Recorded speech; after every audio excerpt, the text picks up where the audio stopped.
제가 소문을 들었는데 참소망교회 성가대가 그렇게 잘한대요. 맞죠? 근데 저는 한 번도 가보지를 않아서 이런 판단하는지 모르겠지만 우리 성은교회 성가대가 더 잘하는 줄 믿습니다. 할렐루야. 우리 박수로 하나님께 영광 돌리겠습니다. 성가대 뭐 더 잘하고 잘못하는 게 뭐가 있습니까?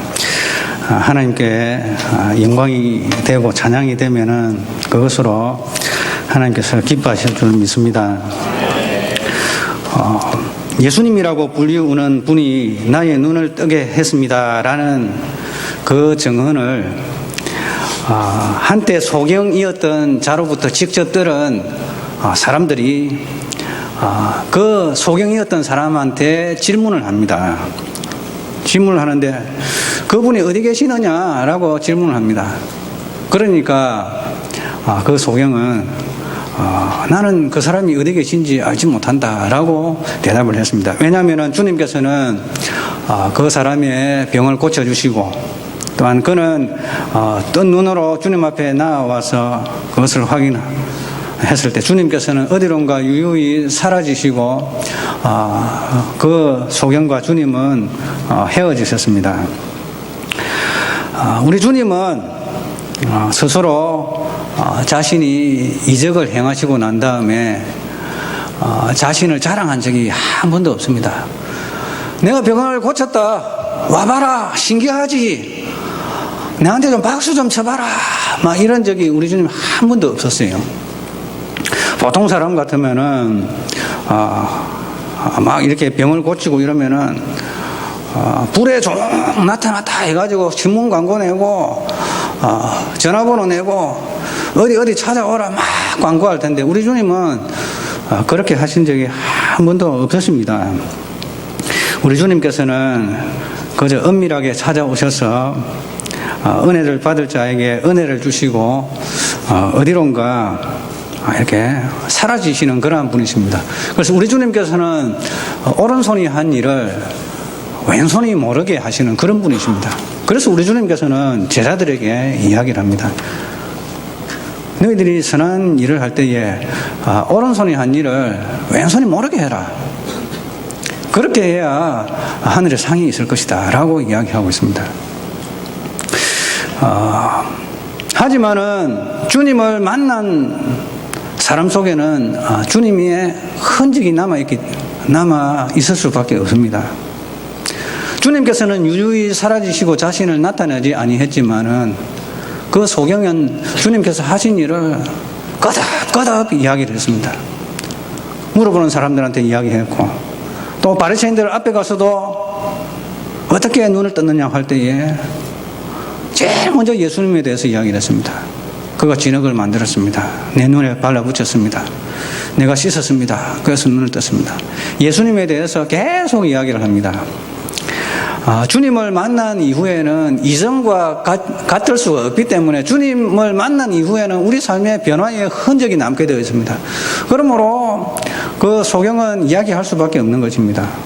자, 그렇기 때문에 주님을 만난 이후에 주님께서 주님 자신에 대해서 이야기하는 것이 아니라 주님께로부터 은혜를 받은 사람이 예수님이 이런 분이고 나한테 다가와서서 어떻게 말씀하셨고 나의 삶에 어떻게 개입하셨고 우리의 입술을 통해서 주님이 간증되어지고 전달되어지는 것입니다. 그라사의 광인 같은 경우에도 그 사람 안에 2,000명이 2,000개가 넘는 이러한 귀신들이 들어가 있었어요. 그 한 사람의 몸 안에 2,000개가 넘는 그러한 귀신들이 들어가 있단 말입니다. 그러니까 그 사람이 정상적이지 않죠. 막 발악을 하고 힘도 세고. 자, 그런데 그 귀신을 갖다가 돼지떼에게 이렇게 몰아버리니까 돼지들이 그냥 언덕 위에 비탈길도 내려가지고 물에 다 빠져 죽었지 않습니까? 그래서 이 그라사 사람들이 예수님을 나가달라고 합니다. 우리 동네 안에 돼지떼들 다 죽게 생겼다. 예수님 오면은 우리 동네 안에 있는 돼지떼들 다 못 살아난다. 이 성경 구절을 제일 싫어하는 사람들이 충청남도 홍성 사람이고 강원도 횡성 사람입니다. 돼지야 소 키우는데 주님 오셔가지고 돼지 귀신 들린 사람 돼지떼한테 다 보내면 다 해가지고 저 천수만에 다 빠져버리면 어떡합니까? 그러니까 우리 주님 이렇게 말하자면 이제 우스갯소리를 이제 그렇습니다. 자, 그런데 우리 주님께서 소경한테 그 그라사의 광인한테 고침을 받았던 그 사람에게 이야기했습니다. 한때는 미치광이었던 그 사람에게 이야기를 했습니다. 내가 주님을 따르겠습니다 라고 하니까 너는 너의 고을로 가서 내가 너에게 행한 그 위대한 일을 간증하면서 다니라 라고 이야기했습니다. 그래서 우리는 예수님을 은혜를 받은 사람은 예수님이 직접 나서가지고 내가 막 저 소경 고쳤다 나를 따라와라 이렇게 하지 아니하시고요. 그 고침을 받은 은혜를 받은 사람이 자신의 변화된 그 삶을 간증을 하는데 예수님 때문에 내가 이렇게 되었다라고 간증하면서 다니는 것입니다. 그래서 우리 주님의 흔적은 바로 주님의 은혜를 받은 그 사람 속에 스며들어 있고 나타나 있습니다. 자, 우리 가운데 어떠한 주님의 흔적이 있습니까? 아직까지 아무런 주님과의 흔적이 없습니까? 그러면은 주님, 나에게도 주님의 흔적을 주십시오. 말씀을 통해서든지 성경 말씀을 통해서든지 선포되어지는 설교 말씀을 통해서든지 하나님의 음성을 직접 듣든지 천사를 보여주든지 좀 흔적을 좀 보여주십시오. 주님의 흔적이 없이 살아가는 이 신앙생활이 얼마나 고롭고 힘듭니까? 주님의 흔적이 없이 신앙생활을 하려고 하니까 얼마나 힘듭니까? 주님의 흔적이 우리 성도님들 가운데 한 사람 한 사람 가운데 임하시기를 주님의 이름으로 축원합니다. 그리고 주님의 흔적을 받은 사람은 자기가 한 일을 오른손이 한 일을 왼손이 모르게 합니다. 그리고 주님의 흔적을 다른 사람에게 전달합니다. 그러면은 전달받은 그 사람이 나에게 착한 일을 한 사람에 대해서 막 자랑하고 다닙니다. 자, 우리가 보통 보면은 자식 자랑하고 마누라 자랑하면은 뭐라고 그럽니까? 성씨가 참 별로 좋지 않습니다. 성씨가. 자, 성은 그 사람을 우리가 지칭해서 팔자가 들어갑니다. 팔자. 뭐라고 그럽니까? 자식 자랑하고 자기 입으로 자식 자랑하고 자기 입으로 마누라 자랑하는 사람, 또 더 나아가 자기 자랑하는 사람은 뭐라고 그럽니까? 자, 큰 소리로. 자, 따라하십니다. 팔불출이 되지 맙시다. 자, 팔불출이 되지 말고 증인이 되십시다. 따라하십니다. 증인이 되십시다. 주님이 하신 그 위대한 일에 대한 증인이 되어야지 나 자신에 대한 자랑이 아니라 나 자신에 대한 자랑은 나에게 은혜를 받은 그 사람으로 하여금 자랑하게 해야 됩니다. 자, 그래서 우리 모두는 이 증인된 삶을 살아가야 합니다. 주님께 받은 은혜를 전달하고 또한 받은 은혜로 인하여서 우리에게 다른 사람에게 주님의 은혜를 전달할 때에 내가 내 자신을 자랑하지 말고 은혜를 받은 그 사람이 나를 자랑하도록 그렇게 해야 하겠습니다. 잠언 말씀에 그러한 말씀이 있습니다. 자기가 자기를 자랑하지 말고 다른 사람의 입으로 자랑하게 하라 라고 이야기하고 있습니다. 우리 주님은 그러한 분입니다. 우리 주님은 주님 자신이 자랑하는 것이 아니라 바로 주님께서 만나주신 그 사람들이 주님을 자랑하고 다니는 것입니다. 이것이 바로 정인인 것입니다. 우리 모두 정인 되시는 은혜가 있으시기를 주님의 이름으로 축원합니다. 자, 그런데 사람들이 이 소경에게 일어났던 소경되었던 사람에게 일어났던 것을 도무지 이해를 하지 못합니다. 어떻게 소경이 눈을 뜰 수가 있는가? 소경이 눈을 뜬 것을 본 적도 없고 들은 적도 없고 이러한 일이 어떻게 일어나는가? 그렇게 해가지고 이 중대한 이 사건을 확정을 해야 되겠다. 자, 어떻게 확정을 하는가? 유대인 지도자에게 데리고 갑니다. 바리새인들이 모인 회당이나 또는 사내들인 공회에 이 사람을 데리고 갑니다. 이 사람들이, 최고의 지도자들이 이 사람 소경이었다가 눈 뜬 거 확실하다라고 딱 선언을 해주게 되면은 이 사람은 영락없이 이제 다른 사람이 무슨 말을 하더라도 예전에는 소경이었는데 지금은 보는 사람이 확실하다라고 선언을 해줄 수가 있습니다. 자, 그런데 14절에 보니까 공교롭게도 소경의 눈을 뜨게, 진흙을 이겨가지고 소경에게 발라주어서 소경을 눈을 뜨게 한 날은 공교롭게도 무슨 날이었습니까? 안식일이었습니다. 자, 이것은 이 14절은 바리새인들에게 나타난 이 소경과의 대화 속에서 예수님의 하신 일을 간증하다가 예수님께서 안식일 날에 진흙을 이겨가지고 눈에 발라주어가지고 눈을 뜨게 한 이것이 안식일을 어겼다라는 그러한 정죄를 받아서 예수님께서 바리새인들로부터 모함을 받게 되어질 수 있다는 암시를 주는 이러한 구절이 바로 14절입니다. 아니나 다를까 이 소경되었던 사람이 바리새인들 앞에 나아갑니다. 바리새인들이 묻습니다. 다시 묻습니다. 예전에도 사람들 앞에 이야기를 했었습니다. 그런데 바리새인들이 확인하기 위해서 다시 묻습니다. 어떻게 눈을 떴느냐? 그러니까 이 소경의 증언이 이렇습니다. 그가 진흙을 내 눈에 발랐습니다. 내가 내 자신을 씻었습니다. 그리고 내가 봅니다. 라고 이야기했던 것입니다. 그런데 이 증언을 듣고 난 다음에 이 바리새인들 사이에 분쟁이 일어났습니다. 어떤 분쟁이 일어났는가 하면 첫 번째 부류는 이러한 평가를 했습니다. 안식일 날에 진흙을 만들어 가지고 얼굴에 바르는 행위는 안식의 규례를 범한 죄를 범한 것이다. 저 사람이 죄인이다. 그렇기 때문에 저 사람은 하나님께로부터 온 사람이 아니다라고 선언을 해버렸어요. 왜냐하면 안식일 날에 침을 뱉어가지고 진흙을 이기는 것, 이거는 노동행위라고 유대인들이 규정을 해놓았습니다. 그리고 그것을 눈에다가 발라가지고 치료를 하는 것은 치료행위, 의료행위 또 범했습니다. 그리고 예루살렘 성전 근처에서 이 실로암 연못까지, 실로암 연못은 예루살렘의 최남단의 동쪽에 구석에 있습니다. 거기까지 걸어갔으니까 안식일을 갖다가 또 먼 거리를 걸어갔잖아요.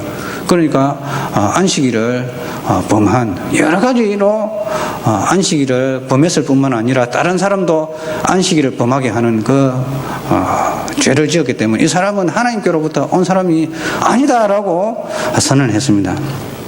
그런데 다른 바리새인 또 부류가 있었습니다. 이러한 이적들을 행하는 것은 죄인이 할 수 있는 종류가 아니지 않느냐. 어떻게 죄인이 소경된 사람의 눈을 어떻게 뜨게 할 수 있느냐. 하나님으로부터 오지 않고서는 어떻게 이 사람이 소경의 눈을 뜨게 할 수 있는가. 결국에는 이것은 논쟁이 되었고 바리새인들 사이에 분열이 나버렸습니다. 불링거라는 이 종교개혁 시대의 사람은 이렇게 이야기했습니다. 분열이라고 해서 모두가 다 악한 것만은 아니고 또 화합과 일치라고 해서 모두가 반드시 선한 것만도 아니다 라는 이야기를 했습니다. 여러분들 만약에 바리새인들이 분열되지 아니하고 다 예수님에 관해서 저 사람을 죄인으로 규정을 해가지고 일치된 합의를 봤다면은 그것은 선한 것이 아닐 수가 있습니다. 그러나 분열이 되었습니다. 분열이 되었지만은 그 속에 주님을 물론 하나님께서 보내신 자다라는 그러한 의견으로 일치가 되어버리면은 그 일치는 하나님께서 기뻐하시는 일치가 되겠습니다만은 그러나 그 일치가 예수님을 부정하는 쪽으로 일치가 되지 아니하고 분열이 되어버렸습니다.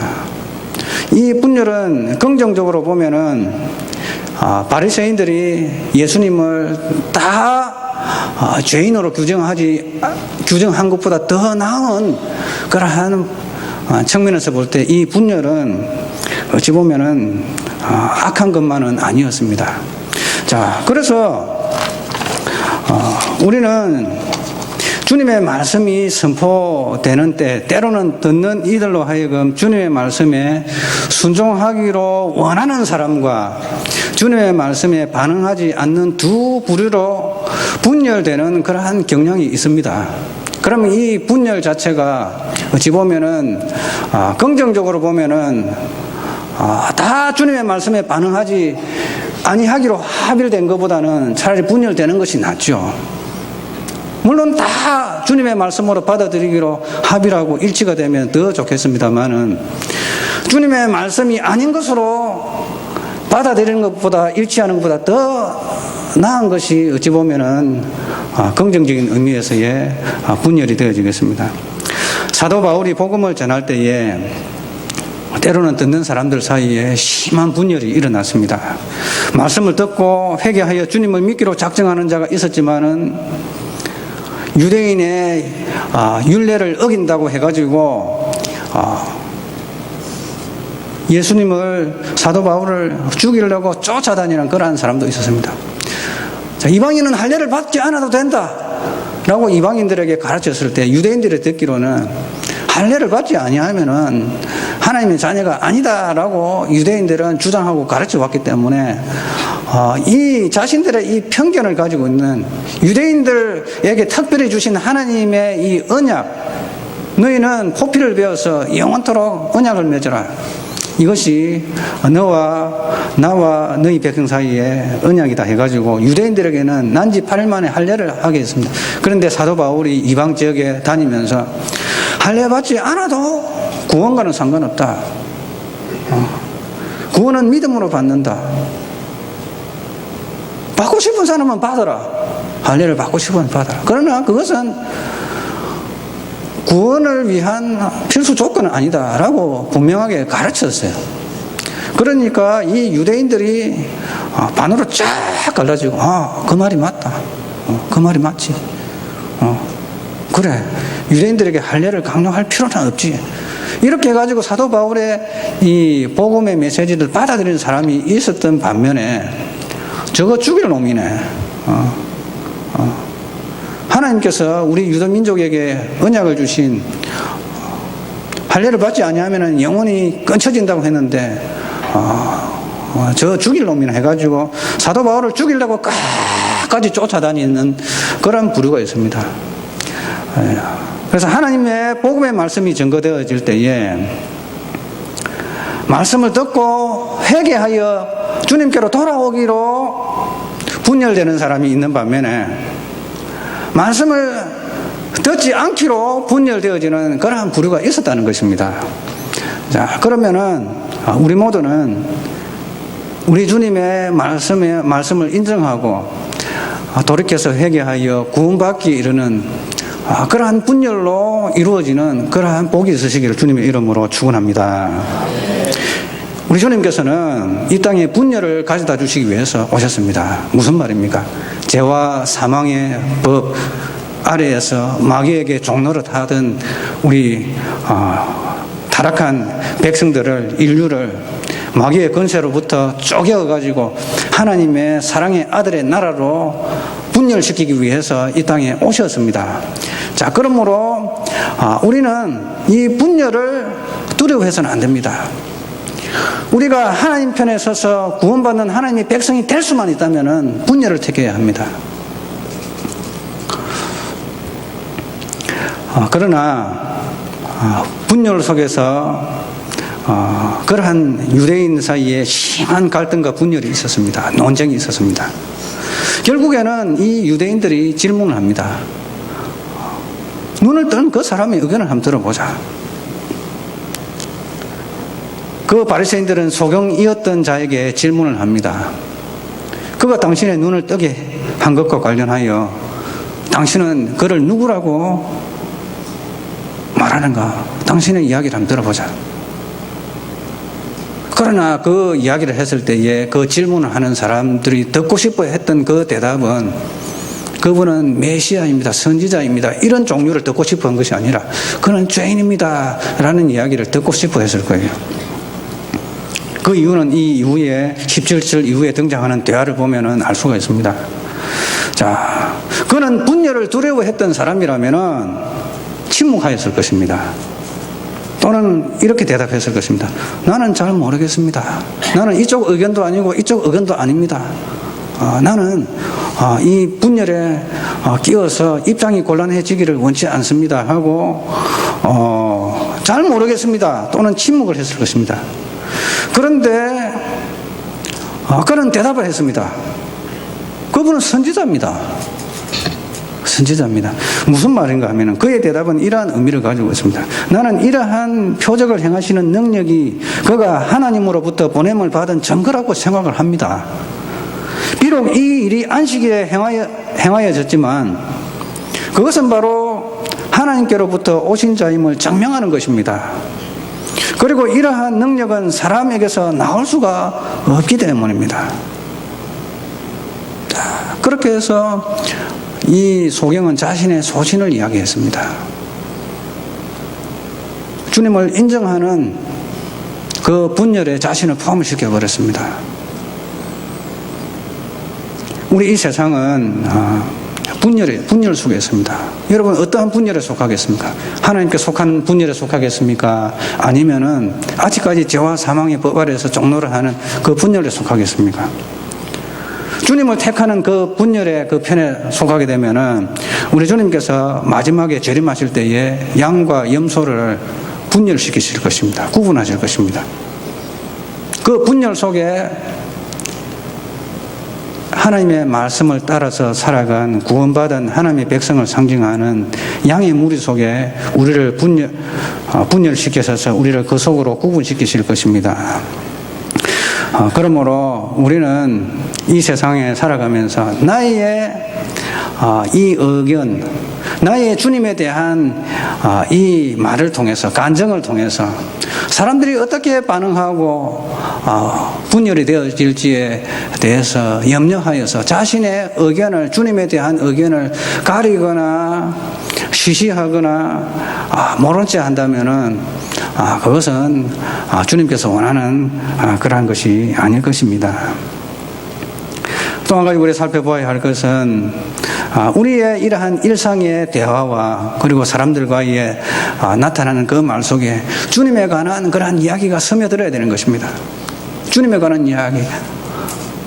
저 사람의 말 속에 자연스럽게 예수님에 관한 이야기가 듣는 사람들이 뭐라고 가든 간에 저 사람이 제정신이 아닌가 보다.